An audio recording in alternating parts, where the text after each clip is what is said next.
Welcome back to ShopLife. In this video, I'm going to show you how to replace your expansion tank on your E46 BMW. This process is very similar for all non-M models of the E46. Coupe, sedan, convertible, they're all pretty much the same. This can also apply to other BMWs as well in terms of the overall way to remove the expansion tank. So let's go and get started. First things first, the car that we're working on today is a 2003 325i. It does have the M56 engine, which is the California emission standard. So you will need different parts depending on, like the expansion tank cap is a little bit different. The expansion tank itself is the same. If you're going to be replacing other components of this engine, make sure you look at all the specifications before you order anything. Let's go and get started. We're going to go to remove this air cowl and the air intake box as well. It's held in with these 3 push pins.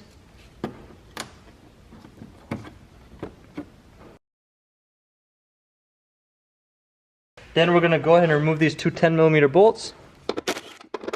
Now, using a flathead behind the air intake box and where the mass airflow connects to it, there are 2 metal tabs that you want to push out.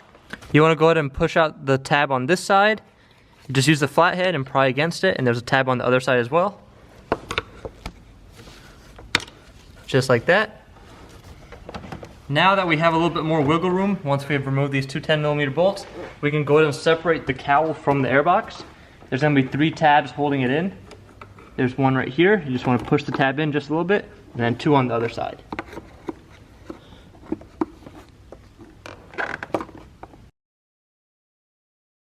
Now you want to go ahead and push the mass airflow sensor out of the airbox, just like that. Get it out of the way. Go ahead and lift the airbox from the back and slowly but gently lift it up. Depending on your car, if someone hasn't messed with it before, you will have this wire harness, which as you can see is already broken, so someone cut it off. You're going to have to just lift it off of this little tab on the airbox. Just pull it just like that and just wiggle with it until it pops off. Now usually when you're replacing the expansion tank, I also suggest replacing all of the coolant hoses as well as the thermostat and water pump. Main reason I suggest that is because if one of your cooling components is on its way out, it's more than likely that the other ones are also going to follow shortly after. And you don't want to keep opening up your cooling system because the BMW coolant that you are supposed to use is like $25 a gallon, and it's just wasted expense. So instead of spending that $25 each time to open up your cooling system, you can go ahead and spend it on the other parts, which are not that expensive. Someone has already replaced the hoses and the thermostat and water pump on here. They did not do the expansion tank, and like I said, soon after it will follow, and this one did. But what we're going to do now is we're going to go and remove this top hose. Since we're only replacing the expansion tank, I am not going to remove the fan or the shroud. So you want to go ahead and release the pressure. Go ahead and get some kind of bucket or drain pan underneath the car that will catch the fluid that spills out. Now we're going to go ahead and remove this hose, the top upper radiator hose. So there's 2 metal clips holding it in. Use a flathead and get underneath the clip. And lift it up like so. Do the same thing on the second one. Now once you have it up, we can go ahead and start wiggling it out. If you're going to be prying against your radiator, be very careful that we don't break any of the plastic tabs. Now this hose is, like I said, pretty new, so I can go ahead and bend it a little bit. It shouldn't kink up, or if it does kink up, it's not going to make a huge difference.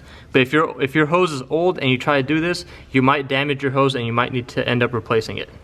There we go, we got that hose out of the way. Now we can go ahead and remove this lower hose.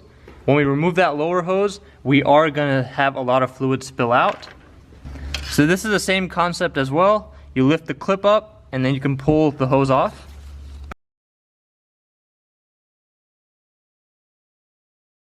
Since there is only water in the whole cooling system, we're going to try to add as much of the BMW coolant as we can to get as close to a 50-50 ratio. Now what we have to do is there is a clip on the bottom of the expansion tank which holds the expansion tank in. So you want to go ahead and reach down there, pull the clip straight out towards the passenger side. There's also a sensor, a level sensor, which you can see the wire right here. This wire right here. You want to go ahead and disconnect that, just like that. I'll show you the sensor and everything once I have the expansion tank pulled out. So once you have that clip pulled all the way out, I'll go ahead and try to get it out all the way to show you guys. So here's the clip. Like I said, it's the metal one, just like all the other clips. You do not have to pull it out all of the way like I did. You just have to push it straight out until these two are out of the retainer to hold the expansion tank in. So it'll just be sitting on the side, and then you can pull the expansion tank up. Now that we have that taken out, let's go ahead and start pulling the expansion tank straight up and out. You don't want to move it around too much, because if you do, you might crack something else. Just like that, and you'll hear all the rest of the water falling out.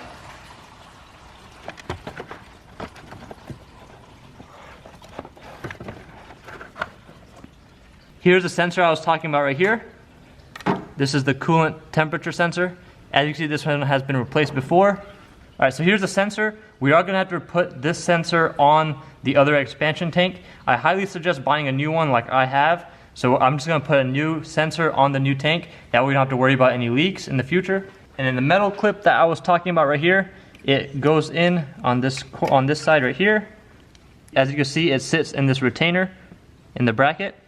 So when we pulled it straight out, we were allowed to lift it straight up. So if your car is an automatic, when you pull out your expansion tank, you're gonna see this automatic transmission oil cooler thermostat, which is right here. So we're also going to pull that out. It usually breaks when you pull your expansion tank out. So you're gonna have to buy a new one if you are replacing your expansion tank. A new one's around 60 bucks. It will usually break in half when you pull it out of the expansion tank. You'll have one half stuck in your expansion tank, and you'll have the other half stuck on that little receiver for the expansion tank. So what you might have to do is you might have to use like a needle nose plier or something to just break it off the rest of the way so you can pull it straight out. All right, so let's go ahead and replace the thermostat, and then we'll go ahead and put the new expansion tank back in.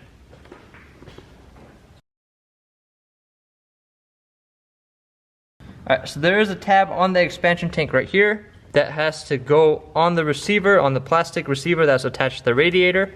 So you wanna make sure that lines up, and then you wanna push it straight down.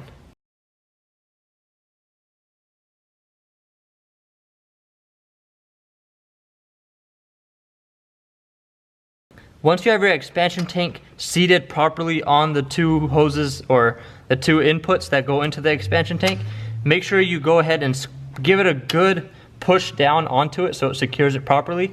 Then you want to go ahead and push that little metal clip back in. So you just want to push it this way, back towards the driver's side, and you'll hear it click in. Once it's clicked in, you want to go ahead and ensure that it is in properly. So go ahead and try tugging up on the expansion tank and try pushing it down if it does move up and down. As you can see, this one's on there. Go ahead and plug your level sensor back in. That's back in. Now we're gonna go ahead and put the lower hose in first. Go ahead and click that back in. Make sure it's in there properly. Now we're gonna go ahead and do this top hose. You don't necessarily have to have the clips pushed up for this. They will slide in and then you'll hear them click. If you're having a tough time, go ahead and pull those clips up.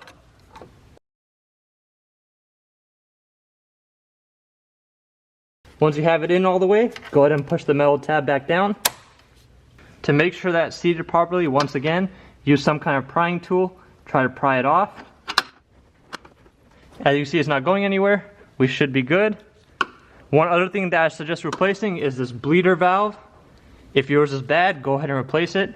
There are a couple of websites, ECS Tuning, Turner Motorsports, I believe, and even on eBay where you could buy a brass one, which will replace this plastic one, which is better overall.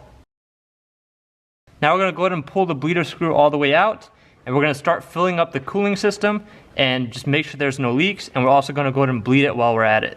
So you wanna use a 50-50 ratio of distilled water and the coolant. So we already have a bunch of water in here, so we're just gonna go ahead and start filling it up with just coolant and get it as close to 50-50 as we can. And as you saw, I went ahead and removed this bleeder screw. I also have the car jacked up in the front, so it is at a slope a little bit. Ideally, what you would want to do is on your first test run, after you've installed cooling system components, go ahead and fill it up with distilled water, just in case you have any leaks. That way you won't waste any of your coolant. But since there's already too much water in the system, I'm just gonna go straight at it with the coolant. Even if something leaks out, it's mostly gonna be water.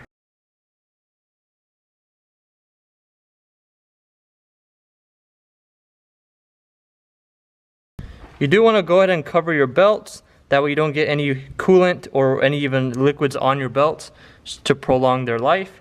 But as you saw, liquid started coming out of the bleeder hole. Let's go ahead and keep filling it up until we don't see any more air bubbles. So as you can see, it's already pretty solid.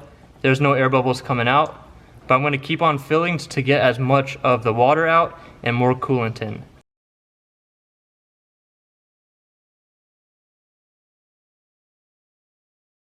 Alright, so now, as you saw, it was mostly straight fluid coming out with no air bubbles. We're going to go ahead and put the bleeder screw back on. So as you see, the expansion tank is filled all the way to the top. We are also going to do some more bleeding with the car on and the bleeder screw just loosened up a little bit. That's why it's okay to have it overfilled just a little bit. And then in the end, you can go ahead and open once the car cools back down after we have it warmed up. You can go ahead and open the expansion tank and use some sort of turkey baster or some kind of fluid extractor to go ahead and take out the excess coolant. So we're going to go ahead and put a new cooling cap on as well. Now in order to bleed the system, what you have to do, you have to turn the car on, turn it all the way on the heat, make sure the AC is not on, just have it all the way on hot, the highest temperature you can have it with the fan speed all the way. Keep the car turned on and keep the revs at around 2,000 to 3,000 RPM and just keep letting it bleed out. You don't want to have the bleeder screw open too much. You want to have it open about 3 to 4 turns. What that will do is allow all the air to escape. Once your heat feels nice and hot, what you want to do is you want to come back out, go ahead and tighten the screw back, the bleeder screw, go and close that all the way, and then just make sure that you still have heat in the car. And what that will pretty much show you is that you don't have any air in the system. If you only have cold air coming out of your vents, that means you have some air in the system and you need to keep bleeding.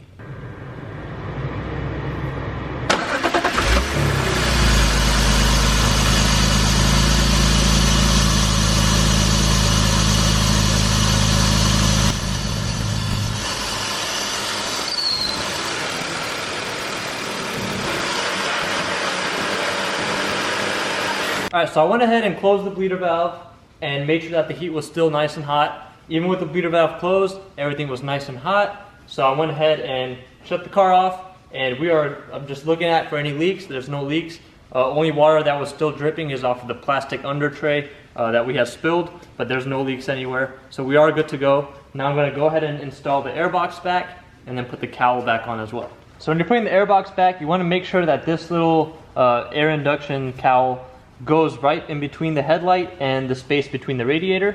So you want to start putting that in first, like so.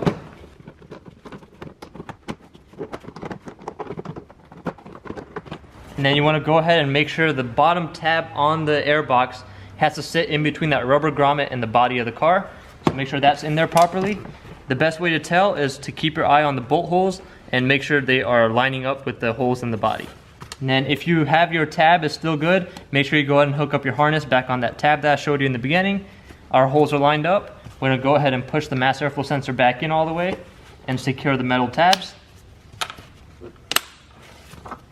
Now we can go ahead and put these 2 bolts in. Now we can go ahead and put the air cowl in. Make sure the tabs line up with the holes. Push it in. You'll hear it click in. Make sure all these holes are lined up. Put the tabs back in, push it in. And that's it for this DIY. If you guys have any questions about any other cooling system work, I do have a separate video which I'll link down below where I replace the thermostat, water pump, and the rest of the cooling system as well. So thanks for watching and stay tuned for more DIYs.